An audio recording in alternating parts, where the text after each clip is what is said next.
Starving Arts podcast. You already know what it is. Today, joined by the one and only Adam James Johnson on the couch. This is the first time we've actually done a podcast on a couch, I think, as well. So this is a special occasion. Yeah, just for you. There's a lot we could talk about, right? I was thinking about this. We've just talked about the fact that sometimes when we're on the way to gigs and we're chatting, we like shoot the shit and we get into it. So hopefully this won't be your only appearance on the pod. But I was thinking, like, where do I start with you? But I guess just for, like, the listener, for context, we should probably, like, cover some of your, like, journey over the past few years. So when we first met... Liam and I go way back. We've been... Way back, a whole, like, year and a half. Yeah. At that time, you were still in a band. It was all very indie, which obviously you still are a little bit. But you've definitely, like...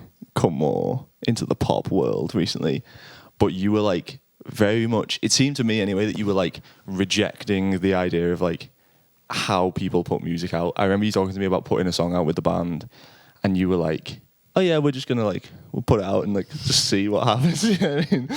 And I was like, because you were just so against the whole like social media thing and all that. Like what's changed? Because you were the exact opposite of that now. Talk to me about the last 2 years and that transition. I guess. Okay, so I was in a band, and the band was great, and some of my closest friends, and still are some of my closest friends. And sadly, that came to a close. And for a while, I just focused on being a session musician and just like trying to make a living out of music. And that's still something that I do now, but I just had that like urge to carry on creating and be a creative person and make music and write music. So I then became a solo artist and I went more into the pop world and stuff. But I don't know, I don't really think about the genre that I'm making. I just sort of like make stuff that I think reflects me and is really fun and cool. With the band, so like regarding socials and like promoting and stuff, it was never really like a big priority. We were doing it in some way, but not doing it in like the way that I'm doing now, where now I'm like really falling fully into doing socials. Was that just out of necessity? Like doing socials now out of necessity? Yeah, or was it something that you actually like started taking interest in? I think I started doing it because it feels like something you have to do. Yeah. Yeah. And then I carried on doing it for a long time because I've now actually enjoyed doing it. All right. Okay. That is sick that you've sort of fallen into it like that. Yeah. So that journey is like, I've been doing it now, like the time that we are recording this, probably working on my solo project for about a year. Mm-hmm. And I started making content in about August, like really starting taking it seriously August in 2025. And I was trying to post like 3 times a week and be really on it. And that consistency was great. It really tired me out. Yeah. But I don't know how much it really helped me grow, but in the long term, I think it helped me realize what I like making. And I think it helped me realize... help me realize sort of how to enjoy doing social media, which I think is a big hurdle for everybody in our shoes trying to like figure out socials. I think a lot of artists don't like doing it. They just want to make the music, man. Yeah. And so I think I found a way to enjoy doing it whilst also making all the music. You know? Well, yeah, you've got to do something that works for you, isn't it? Like that's literally why we started doing the podcast, to be real, like originally, because we were like, the band needs content, and we were doing videos that were like, I guess we was like trying to be funny, because like we are funny.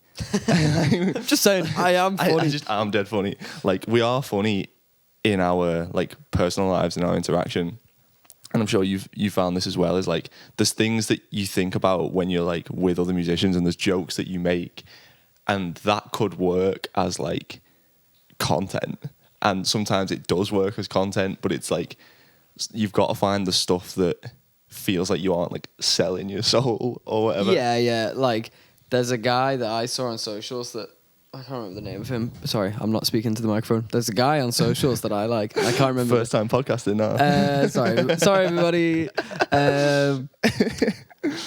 So yeah, there's a guy that I love, and he makes really, really great content. But he made like a few videos that were basically like advice. I think it's Carter Vale.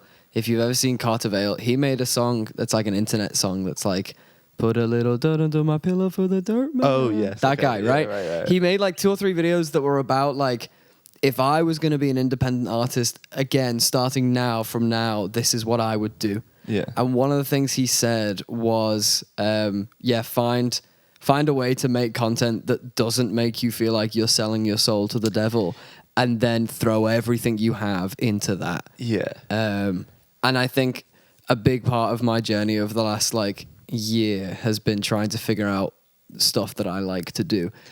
Yeah, because the worst thing would be you don't want to like see your own content and then like cringe at it. I mean, there are bits of my content that I go back and I look at and cringe at. There's like, I'll post something and then a day later go like, oh wow, yeah, I hate that, you know. But I got 65,000 views and here we are, you know. Yeah. I think a big thing was like I just stopped caring at a certain point. I think it's so easy to sit there and go like, I think it's so easy to worry about the numbers, and it's so easy to care so deeply about the numbers and compare yourselves to other people. Sorry, I'm going to burp. And a big thing, you just got to stop caring and just do it and do things because you like it. And like, and yet, like, of course, there's obviously a little bit involved of like, why didn't this do well and blah, blah, blah, blah, blah. But kind of like stop comparing yourself to other people. And what I'm trying to say is like, obviously, if you want to get better at socials and see those higher numbers, then you do have to think of it in an analytic way sometimes. But just posting shit and like become like just not caring as much as you really should, because no one cares as much as you, right? No one else is going through your profile and like looking at all the numbers and then going, why didn't this one do too well? And no one's scrolling down 6 months into your social media history and blah blah blah blah. Like no one cares that much. So just like fucking do it, you know? Yeah, because also I think I remember you saying when you started that you were doing it a lot, but it didn't feel like anything was like happening. Whereas now, I think the success that you have seen on certain videos and stuff, like you got recognized the other day in like that was IRL, good fun. man. I got recognized, but in the real world, it's happened twice now, which is, I mean, like we talk about like, oh, Adam's seen all this success. It's like, in the reality, it's not, right? It's not. But what I mean is compared to when you started, and I think the fact that you are seeing some success now is built on the foundation of like the tons of videos that you put out that got like 300 views. Yeah. I think you just gotta like, there is a hurdle, you know what I mean? There's like a hump that once you get over it, you're like, oh, okay, now I feel like this is just like something I do in my everyday week, something I do every week. It's part of the job, isn't it? And you start to like, I think of ideas. There's a big list of ideas on my phone of little videos that I could make.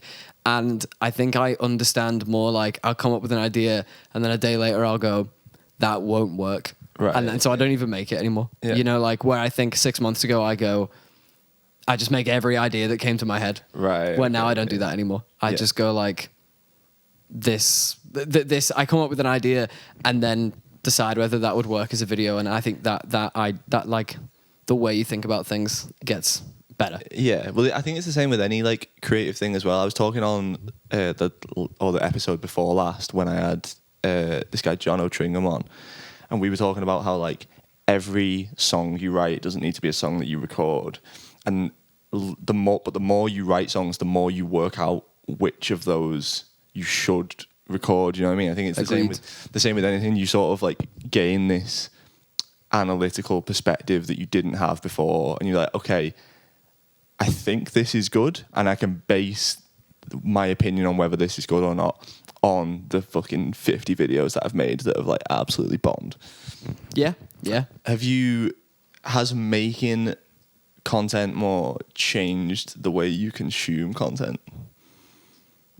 it did for a while. My feed was just full of like videos that were like, here's how to make better content. Oh, okay. I just like depressed me out. Right.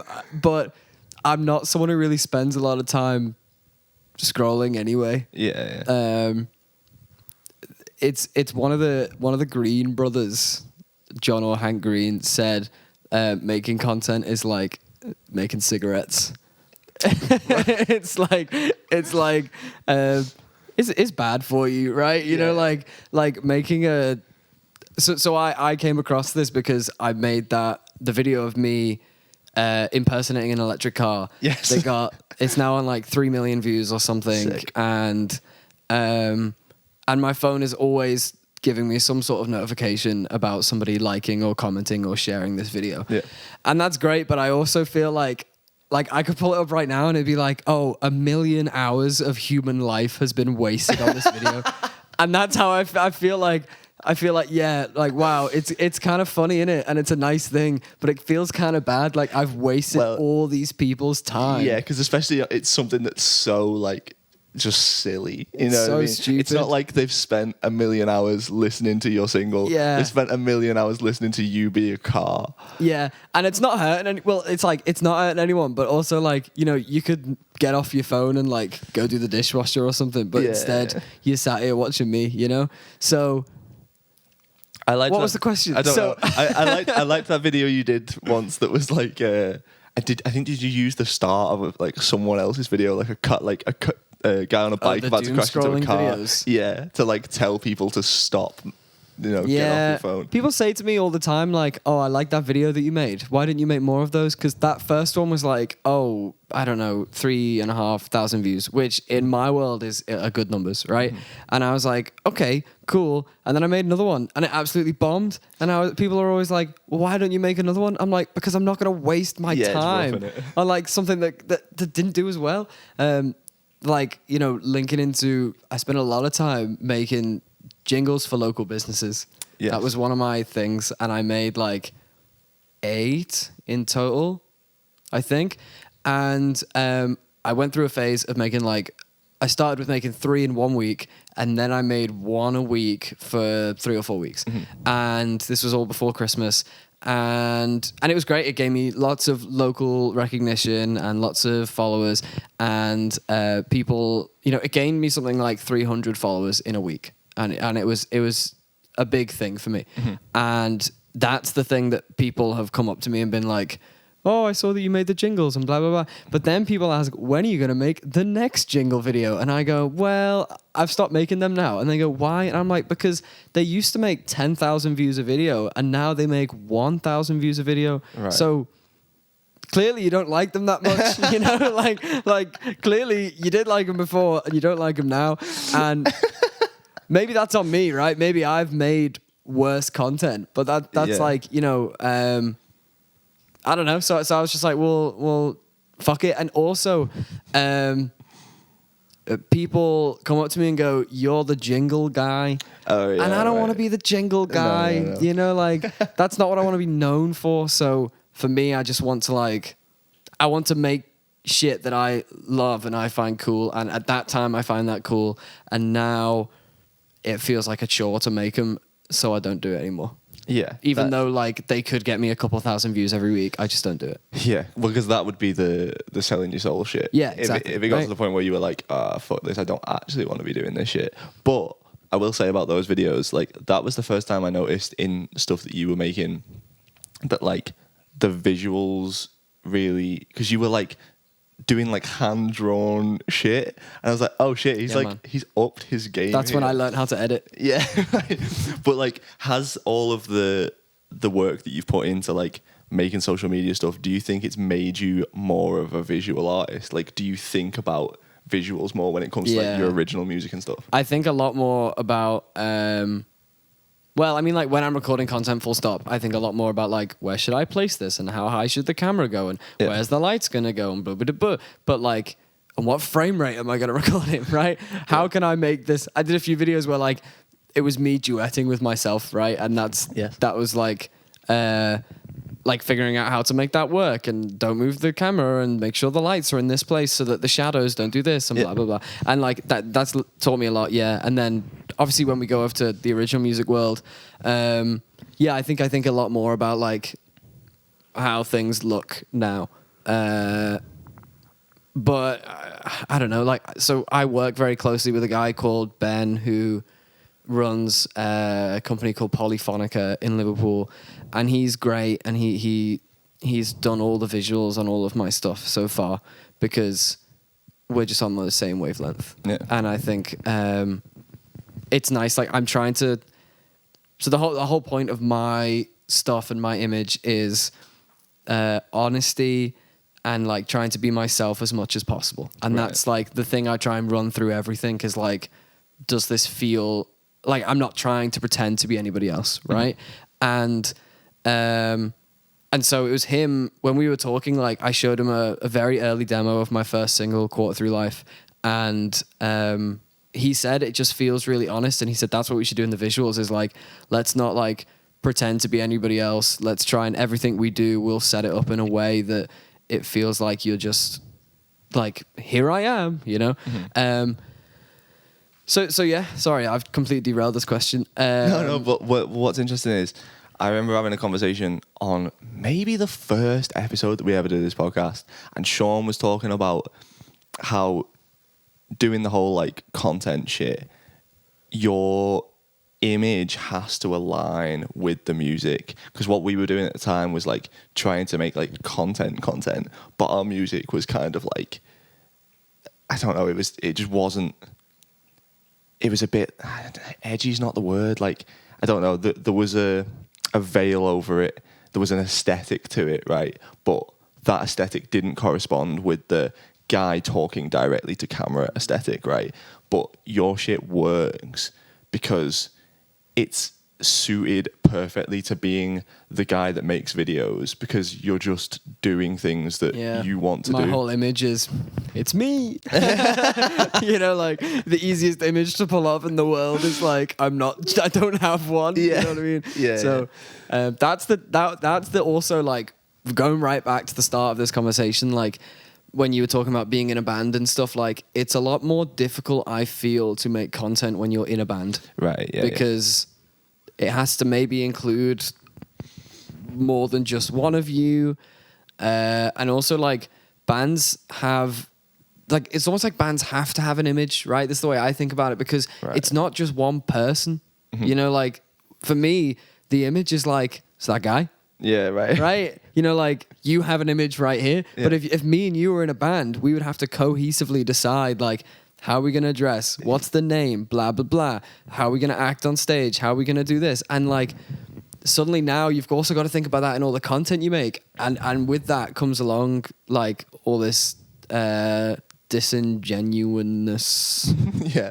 Well, it's arguably, though, I would say, what makes great bands great. But it's really hard to do, isn't it? Because you're essentially aligning three or four people's like visual, musical, philosophical views and aesthetics into one thing. Or more so, like, I don't know, like I always find it that you're either finding something that all of you can do, or there's like one person's personality which is so dominant that is the band. Yes. You know, and I think of bands like the 1975, and when you see the 1975, like Matty Healy puts on one hell of a show, right? And the other guys are there, right? They're doing it, but like I'm watching Healy, you know.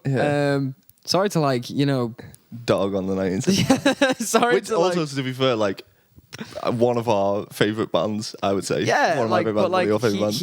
He's such a big personality. Yes. Obviously, like a lot of people don't like that personality. Yeah. And a lot of people absolutely love that personality. Yeah. But it's he is like, to me, the whole image of that band. Yeah, well, it's definitely like his vision, isn't it? You know what I mean? Well, I don't know. Like, I'm not on the 1975 team, but like, but maybe it certainly feels that way. And like I think when you listen to him talk, like it's very clear that there's a great interview. I don't know if you've seen it, the one with Zane Lowe, And so it's like an hour-long Mighty Healy and Zane Lowe like walking around Manchester, just like. Oh, I have seen that. Yes. Okay. So and they go in like do they go in like a bookshop or some shit? Or am I thinking about they go into Night and Day Cafe and they go into like what's that mad place in Manchester? Like I can't remember what it's called. But yeah. So anyway, they're walking around Manchester and they're chatting about like, you know, like the start of the band and the whole journey and shit. And I was watching this thinking like, man, this motherfucker knew exactly what he was going to do from the start.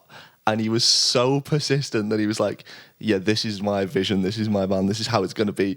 And he just did it. Yeah, not to like... Which is like crazy to me. Not to just make this podcast about the 1975. But that's a whole different... We could do that podcast. We could just talk for 3 hours about the 1975. Let's do another episode.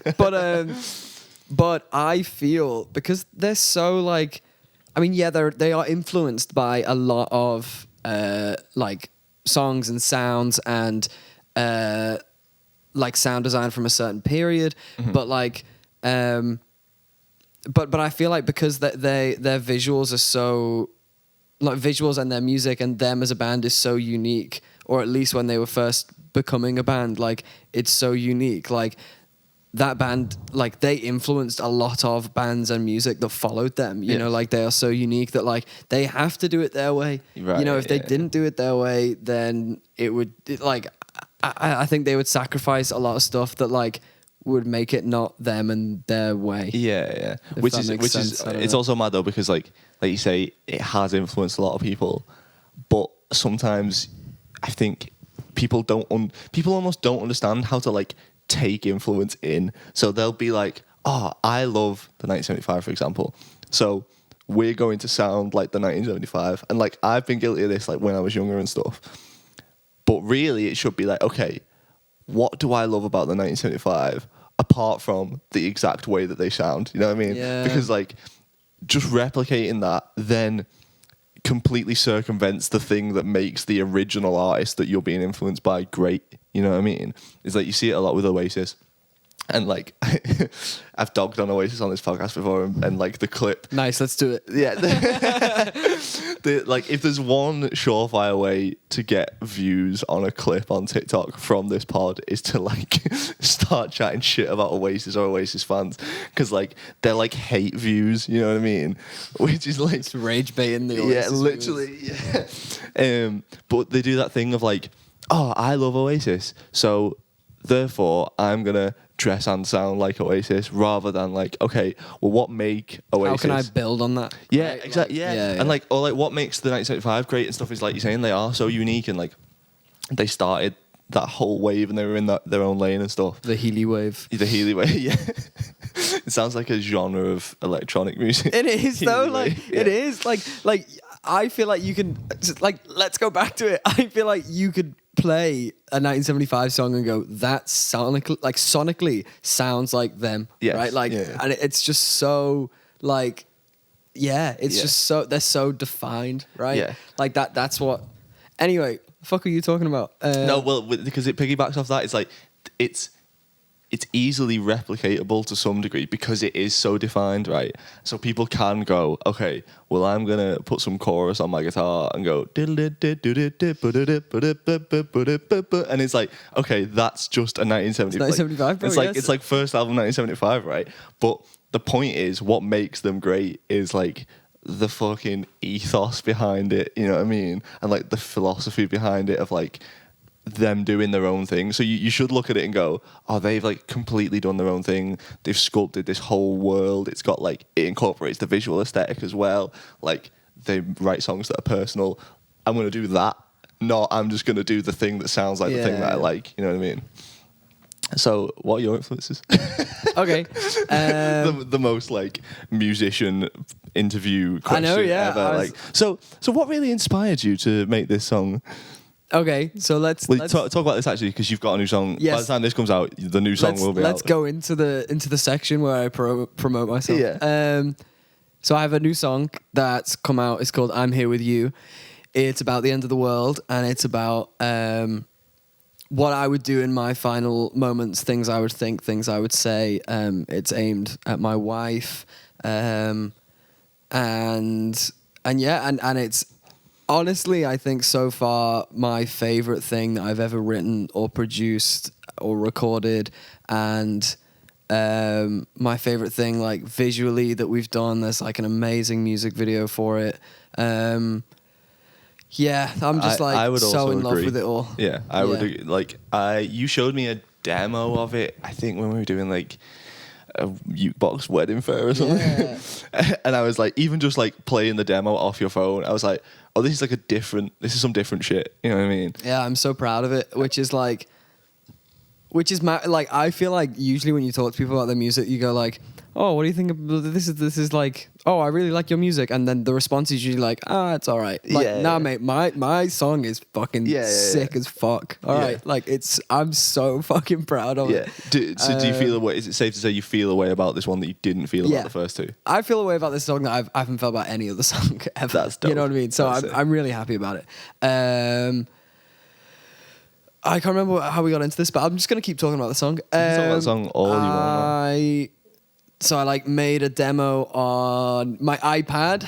So like Classic. We were Adam James Johnson behavior. right. So we were talking before about I literally bought a MacBook 3 days ago, but everything up until this point for the last year I've made on like Logic Pro for iPad, and I've been the king of adapters. Of like, I've got an adapter that goes into a different adapter, so I can plug in like my MIDI keyboard and my Focusrite thing into my iPad. And we are just for the listeners, right? Peek behind the curtain. We tried to rehearse for what was maybe at some point going to be like Adam's live show, and it went flawlessly. And it was Adam. Me and Seth, Sexy Seth, the drummer. Best drummer in the world, Seth. Best drummer in the world. I've got to say second best drummer in the world, actually, because I've already got an allegiance to a good friend who I would say is best drummer in the world. And it was like we were trying to run this live show setup off the iPad through Logic with like fucking 5 keyboards and a drum pad and stuff.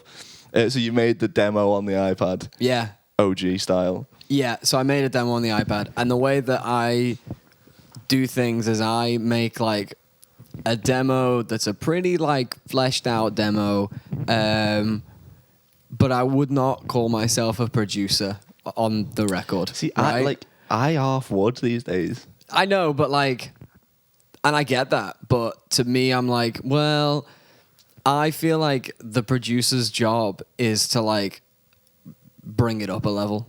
Yeah, that is right. True. And also like bring in influences of like modern production or the songs that are happening right now, or make it sound sonically accurate for our time and things like that, right? Or like fidelity wise, make sure it's up to scratch with everything else and blah. These are all things that I cannot do. Like like I sit with Logic in a very creative way and be like, oh yeah, that sounds sick as fuck, but you know how I am like mixing records. Yeah, right. But I'm not mixing, right? But then I'll bring it. So anyway, I'll make this big demo and I will take it to Sam Peterpoint, who is like a very close friend of mine and an awesome producer.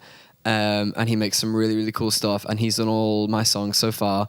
Even like the little acoustic recording I did in the Moat Museum, that was recorded by him and mixed by him, and he's just a great guy. Big shouts to Sam. Big shout out to Sam. Sick drummer as well. We love Sam, great drummer. Massive influence to me in the way that I like think about the industry and record things and blah blah blah, and he's a cool guy. And so I take it to him. So in summary, we like Sam Pittman. Yeah. I like him quite a lot. So I take it to him, and then he tells me everything that's bad about it, and then we make it better. And we might spend like 1 day in the studio, or we might spend 4 days in the studio. We just sort of like work on it until we feel like, yeah, it's done. Yeah. And we might take elements and go, that's perfect, cool, it's in. Like in Falling Out of Love, there's some weird synth that's like, bo, bo, bo, bo, bo, bo, bo, bo, bo. And I had it really buried in the mix, and he was like, that's the best part about this song. And he was like, here it comes. And I didn't even notice that because I'd heard the demo and I didn't even notice that in there. And then when you played me the finished one, he was like, that's the best part, bro. Where's that come from? And you were like, oh, it's always been there. Yeah. So like, so I wouldn't say that I'm a producer because How much of the like demo stuff usually makes it into the final record though? If I was like doing a percent, I would say like, well, not. Fuck, I don't know. Like, it depends. Like the first like Quarter Through Life was like. None of it made it in, I think. Right. I think the only thing that made it in were backing vocals that I recorded for it, like in my car. There's backing vocals that are me going, right, and they were the only things I think of mine that made it in. But that was in a time where I like all I sent to Sam was like, I don't know, I've kind of got this drum loop and some pianos, and that was it, right? And then we recorded it. Falling Out of Love was a bit of a different story of like most of the things stayed, I think, but we sort of like enhanced them. Mm-hmm. So I'm gonna burp again. Oof. Right. Pro podcaster. Yeah. Burp off mic. Nice. Yeah. I can burp in the mic if that's what the listeners are into. In the last episode, Sean burped into the mic and then went, just for the audio listeners. Oh and I was like, the video has audio as well, to be fair. Anyway, so Fallen Out of Love had a lot of a lot of my stuff came in, but it was almost like made better. We replaced a few things that like I think like the big bass in it, the thing that goes boom boom boom boom boom boom boom boom. Like I had a very simple version of that where Sam was like, this could be something way more. So you know, but I think all the drum sounds were kept, but then like just enhanced, or we layered something else on top of it. And this new one. We re-recorded all the drums, but the piano is like the same MIDI, but just a different VST and things like that, right? There's a lot of that going on. Yeah. So yeah, I don't know. It's anywhere between 0 and 60. You know, yeah. Like. So what about like live show stuff? Like, what do you think the Adam Johnson live show looks like? It's gonna fucking happen, man.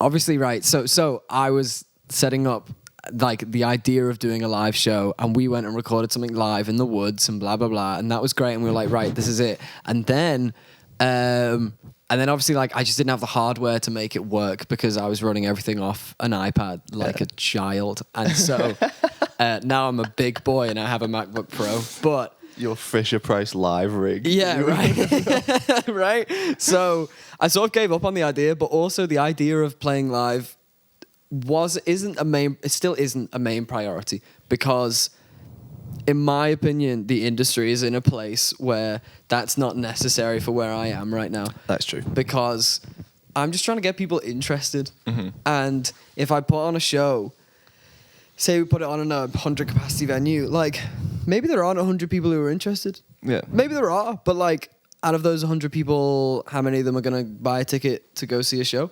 Right. How many of them are based in one place? You know, like, I don't know. Like, I sort of see it as like, maybe there are 100 people that are interested, but they could be all over the world. There could just be like one guy in Melbourne and one guy in Liverpool and one guy, and that's you, and one guy in like London, you know what I mean? Like, and I'm not really asked. So, the idea of doing live isn't a priority right now, but it is a cool thing, and so I'm interested because it would be cool and fun. Yeah, I think it's important to do things in like a physical space, right? But the problem that we have, I think, at the minute is like the way that the live industry is set up for artists of our size fucking sucks. Yeah, you'll just lose money. Like, that's another thing. Like, it's so much.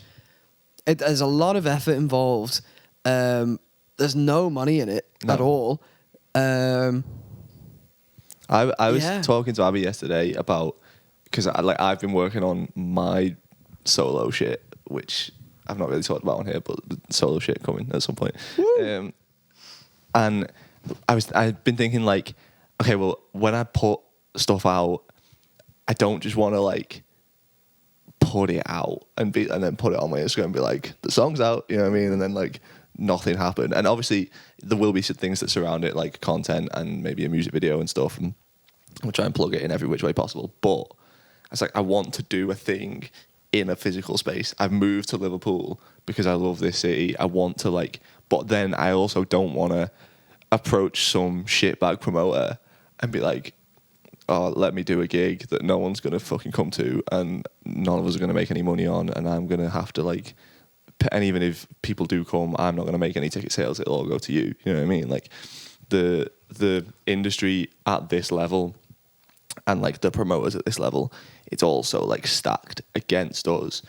So I think one of the things that I kind of want to do is like make my own thing, host my own thing, like rent a space and like put something on, right? Yeah, and you could do that. You can just bypass the promoters. You know what stops you from doing that? Literally. And even if it's not like, because obviously you could do it as a gig, but I was like, I kind of even just want to like do a release party where like I play the song, like I perform the song live and maybe one or two others, but then it's just a party. Like it's just, I get everyone creatively that I know, because just I think putting people in a physical space to like celebrate this thing, whether it's like you performing or even just like the release of a song, is important. And it's difficult now because obviously everything's so fucking online. But I'm excited for the idea of like you doing live shit, because like the songs are fucking sick. You know what I mean? Thanks, like, man. Well, I don't know. It's something that I'm looking into because it's fun. Mm-hmm. And that's maybe the only reason that I'm looking into it. You know, like there's no financial gain from it. If anything, there's financial loss from it, but it will be so fun. Do you think that live events on our level can move the needle at all in the way that they did? What do you mean by move the needle? Like back in the day, it'd be like bands would play and it would create buzz. And people would go to the shows and stuff, like, because obviously people don't go to the shows as much and there aren't as many shows, and the shows are very much like, you know, each band brings 20 of their most gullible friends and then they watch them play. Most gullible friends. Yeah. It's a rough phrase, bro. They watch them play and then they leave and the next band comes on with the 20 most gullible friends and they watch them play and then everybody leaves. Like, do you think, given that there is still like a world in which you can get together several bands or you can play about town and it actually, obviously it's not going to be a financial gain, but could it be of like a promotional gain? I think there are bands that like are renowned for their live shows, right? And there are definitely bands in our local scene in Liverpool who are renowned for their live shows. And that's almost like the main thing that they sell. Right. But and by that I mean like that's the main thing that they do. So like, and I think that's easier as a band to do that, right? But for just like a bunch of reasons. But I also, what am I talking about? I think, as in so for me, the main thing that I do is like, I guess, release the songs and make the videos, right? Yeah. Where like there are some artists that are like renowned for like, we put on a show every couple of months and that's the main thing that they do, and then they release their songs as well and blah blah blah, and that's like almost like their business model, I guess. Maybe they're not thinking of it like a business model, but that's like the business model. And my business model is make songs and make videos to help those songs, you know. But I think because you know the shows sell an experience, and I think people will buy experience. You know, like people buy going to different sort of events, like going ziplining or glamping or whatever, right? It's just like, it's an experience. It's something to do with people. But I do think it's very difficult to build that experience, not build it, but like get people, build interest in that experience. I think it's difficult to do that. And maybe there has to be something else that goes alongside that, like very good socials, or you've got a big management team, or, you know, there's a big label behind you, or, you know, that helps you promote these things and sell these things, or you've got a good live agent that's giving you some amazing support slots. I don't know, like, the live scene is again another section of the industry in its own, you know? Mm-hmm. It's crazy because you have, like, your job really, aside from as an educator, your job is like gigging, Man About Town player. Twat with acoustic guitar. Twat with acoustic That's me. guitar. Yeah, I'm right there Am with I you. allowed? Am I allowed to swear in these Oh, yeah. podcasts? Fuck yeah. Who do you beep them out or? No, don't fuck. Oh, okay. No, I put them in the clips and everything. Oh, I don't okay. even like. I used to edit them out of the TikTok clips because I thought algorithmically it would be not beneficial to have swearing. Algorithmically, in it the helps a little, but realistically, if it's good content, they just prioritize that. Exactly right. So, okay. So yes. Anyway. So you are twat with guitar sometimes. That's me. But you also have, I guess, a residency at the Jacaranda every Friday night. Yeah, big up the Jacaranda. Big up the Jack, man. You are forever condemned to play the I'm Jacaranda. forever condemned to play the Jacaranda. And like, that's full band indie covers, 2 hours, sweaty basement going off, which is the exact opposite of like when because I've played that with you sometimes, and the first time I did it, I was like, oh man, like, is it going to be difficult to get people into a basement at midnight to see a band? Because like all of my experience was in like original music where it was difficult to get people anywhere to do anything. Yeah. You know what I mean? But it gets packed, right? So that's like literally the opposite experience to what's going on in original music and like live original music at the minute. Is there anything that you have learnt, do you think, during the sort of almost 2 years? Question mark that you've been doing that? It'll be 2 years in November, yeah. So That you're you've been doing it. right? About people's experience with live music, about putting on shows, about what you might want to carry forward into your own show, even like as a showman. You know what I mean? Well, it's that they're two different worlds. So, like, in my opinion, like, there's the world of playing covers and people like live music that's covers, at least in Liverpool. It's like a huge thing here. And you don't have to sell that to people, because if you say there's a band on, they go, oh, what kind of music do you play? And you go, oh, like indie 80s pop stuff. And they go, okay. And then they're there. Yeah. But if you're like, what kind of stuff do you play? Oh, it's my own stuff. And it's sort of, by the time you said it's my own stuff, people are like, It's a risk, isn't it? yeah. So I feel like they're two different worlds completely anyway. But what the hell am I going to talk about here, man? I don't know. Yeah, so sorry, back to your actual question. I just completely derailed it. Yeah, I think so. I think I've learned like more about being, I don't know, man, honestly. No, maybe not. Maybe not. Like, I think, yeah, I don't know. There's two different jobs, right? Like, when you play in a covers band, you're practically a DJ, right? Yes. Like the way we do things when I do my covers stuff is just like, finish the song, okay, play the next one. And no one wants you, like, if you're playing covers, very rarely do they want to hear you go, hello, my name is this and I do this. Like, they just want to hear the music and have a good time, and like, fair enough, right? Because that's what they're here to do. They're here to have a good time, and it's your job, not as like a musician, but like as an entertainer, to entertain them, you know? So, but then in the original stuff, like, I don't know, I think it's difficult to bring that across because, surprise, I think I care a bit more about the original stuff. Right. And maybe the way which I act when I'm performing it and the way which I like interact with it as a musician is probably different, because I'm like, I feel like I'm telling my story, Yes. where like as a covers person, I feel like I'm telling someone else's story. It's a lot easier to check out, isn't it, Yeah. on the cover stuff.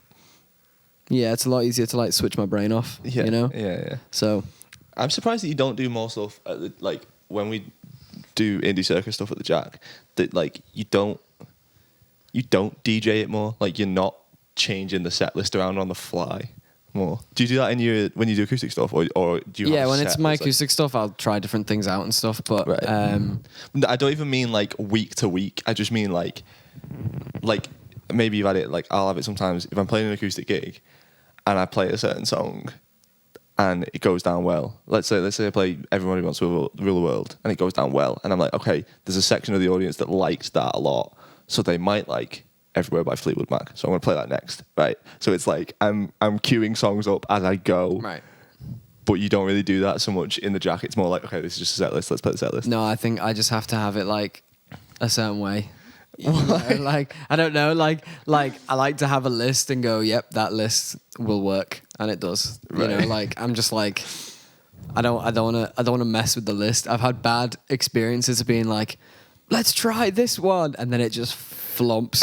Like we've talked quite a lot in doing Indie Rock Circus. We've talked a lot. Do I need to give context about what that is, or like? I mean, not really. It's just it's an indie club night. It's Okay. an indie club night essentially. It's a 2-hour gig. I of feel like indie we're just covers. talking about a lot of things in my life without actually telling anyone what they actually are.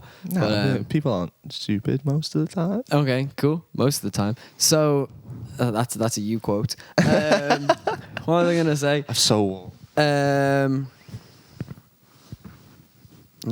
I was just waiting. you carry on, man. I'm not going to cut that out. The the indie. What am I talking about, man? Where do we get to? I was asking. Oh, you were saying how like you need a precise set list, and you've talked Yeah, a lot that's with just- the Indie Circus about. Right, yeah. We've talked a lot about changing the set list. Right, yes. And we talk about it all the time. And we keep trying to try new things. Mm-hmm. And You can't get Pink Pony Club to work. Pink Pony Club like worked for a very brief amount of time and then it never worked again. Yeah. But I just like there are songs that like because of the place, like the bar in which it takes place, the time in which it takes place, you know, the way people are at that time after having a few drinks and blah blah blah, like they go to the Jacaranda, they go there for like a certain experience and a certain type of music. Like it's different going to the Jacaranda than it is going to a different club in Liverpool, like Pins, right? Like it's that they offer different things, and so the clientele are a bit different. And I like the clientele at the Jacaranda because I feel like I can play certain type of music that I like. So certain songs just don't work there. Yeah. And no matter how much I try and switch it up, or think about switching it up, I'm like, eh. And I think I've done it for so long that like I could just hear a song and get a vibe and go, that would work, or hear a song and go, Right. Yeah. you know. Sorry for the audio listeners, I shook my head. We'll draw it to a close shortly because we've been going for almost an hour. But Really? I think so. Yeah. What time is it? 3:20. Okay. Well, maybe not quite. We can probably do like 45 minutes. But well, I've got my final question was going to be one that is potentially going to take us on a tangent. It's a big one anyway. Okay, cool. So, you mentioned earlier your new song is about your lovely lady wife. Yeah. Most people don't believe that you are married. Yeah. Because you are so baby-faced and so... I look like a child. Young and handsome. So young and handsome. So, Thank you, sir. you've done something which I feel like a lot of... Like, I don't know what the word... A lot of musicians don't tend to do, which is like marry and settle really young. Okay. And like... But I don't even mean that in a relationship sense, but like you're married... You don't even live in the city anymore. You've like moved to the I live in the suburbs. suburbs. Like you're ready. I live by the beach. Yeah, exactly right. Like Don't dox me. you know, he lives at no.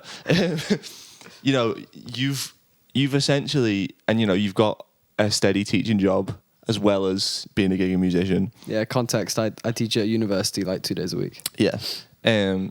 So, you know, week in, week out, you tend to, I would imagine, know what your week looks like. You're teaching on certain days, you're gigging on certain days. It's usually like a very similar vibe. So realistically, you could be like, okay, like sick.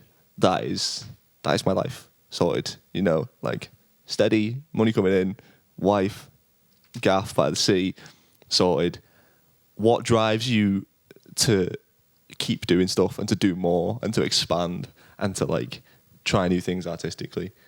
I think I just get bored of doing the same things every week. Get Like bored of the beach. You were just, well, I love the beach, right? I'm never going to get bored of the beach. And I love my wife. I'll never get bored of my wife. Yes. But yeah, I think I get very bored of doing the same things. Like I keep trying to get more stuff. And also I think I've just got a real problem of like trying to do more.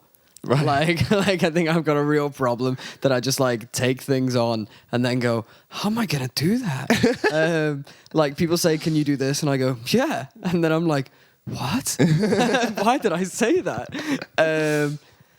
I don't know. Like I feel like I just have a lot of ambition. Not to sound like cringy, but like I have a lot of ambition, and I know like there are certain things that I've always wanted to achieve, and I always think to myself, like, I owe it to, like, my younger self to keep trying with those things and keep trying to pursue the things that I want to achieve.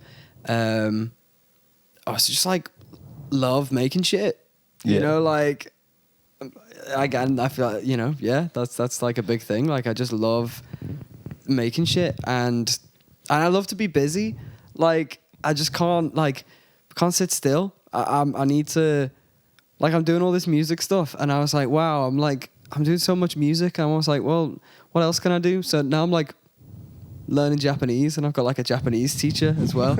You know, that's, like, a side quest that I'm going on right now. Yeah. And now I'm going to, like, learn to get better at music production because I've got a MacBook, you know? I'm feeling I'm going to go down that rabbit hole.